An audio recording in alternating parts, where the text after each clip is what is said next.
We are now about 80 days until Bitcoin's fourth ever block subsidy halving.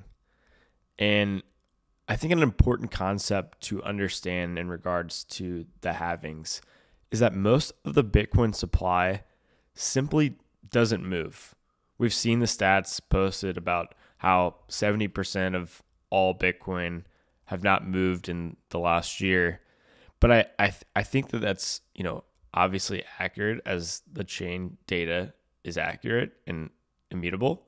But I think it's most likely significantly underestimating the number of coins that are completely locked up and have no intention of really being sold at any price remotely near 42,000.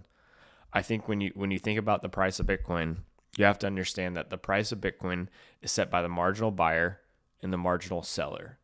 And the price of Bitcoin is likely hundreds, or the price of most Bitcoin is likely hundreds of thousands or millions of dollars per coin. Most coins will not be sold at 42,000. My coins will not be sold at 42,000. Your coins may not be sold at 42,000. Most people out there are not willing to accept $42,000 for their Bitcoin. But I think this marginal seller is effectively all coins that are currently held by weak hands on the market. You've seen the stats of 1.9 million Bitcoin are held on exchanges right now.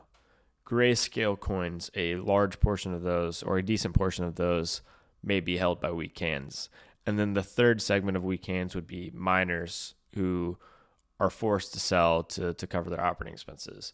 And so a very, very large majority, I would say more than 70% of all coins out there is held by, strong hands, someone that is not effectively the marginal seller, someone that's not looking to part ways with their Bitcoin at $42,000 per coin.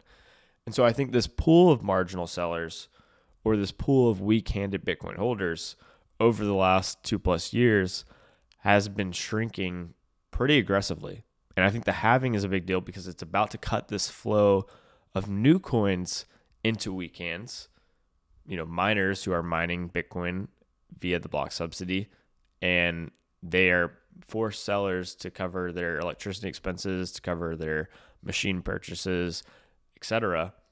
This is about to be cut in half.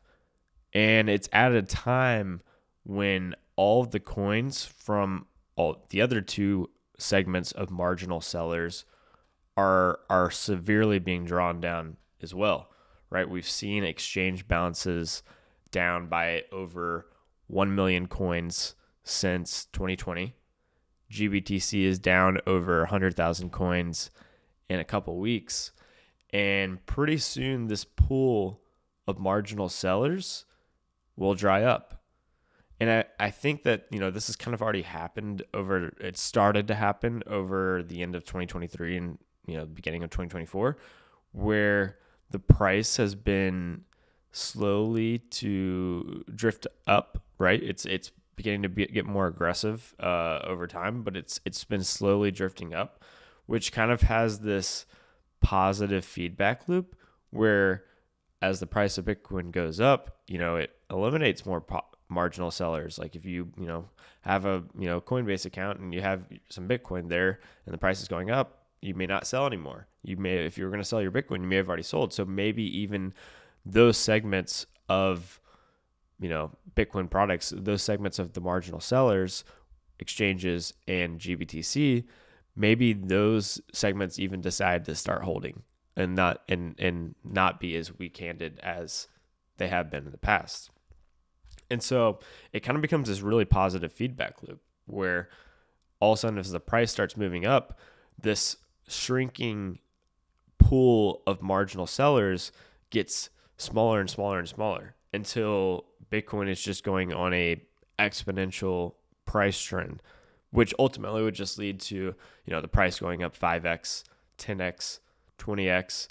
And that is what causes the older coins to begin moving, which is just kind of where wealthy holders are, going to take a little bit off the table. And you can see this is exactly what happens in the HODL waves, which is the on-chain data, right? Like you can see that during the peaks of the previous bull markets, 2011, 2013, 2017, 2021, the coins that have moved in the last year, there's more of them.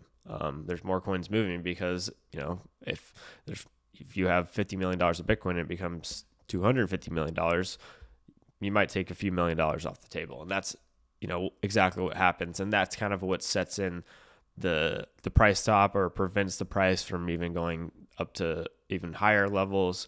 And then that bear market sets in. And so that's what I think is really going to happen over the next couple of years. And I think people are underestimating the halving because they don't really understand how few marginal sellers are really left on the market.